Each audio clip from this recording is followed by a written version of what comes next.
तुमच्या नवऱ्यालाही कधी डोक्यावर हात मारून घ्यायची वेळ आली आहे का? माझ्या नवऱ्यावर आली आहे.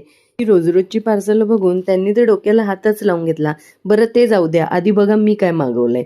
माझ्याकडे की नाही भरपूर ज्वेलरी सेट आहे, मंगळसूत्र आहे.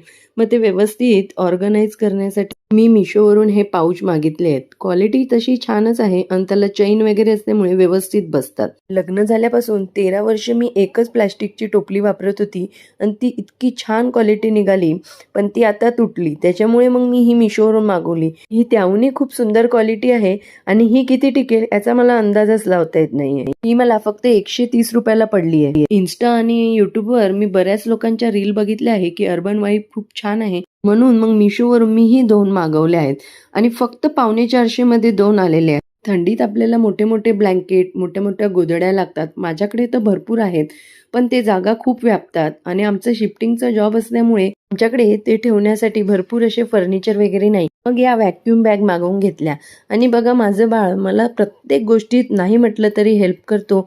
त्यानंतर मग सॅटर्डे संडे असल्यामुळे त्याचे शूज धुवून काढले आणि मस्त कडक असा चहा करून पिला. माझ्यासारखं चहा गाळल्यानंतर असं चमच्याने कोण कोण गाळून पितं हे मला कमेंटमध्ये सांगा. मी रोज चहा घेत नाही, पण कधी कधी खूप मन करतं आणि टोस्ट त्याच्याबरोबर असले मग तर काय सोने पे सुहागा.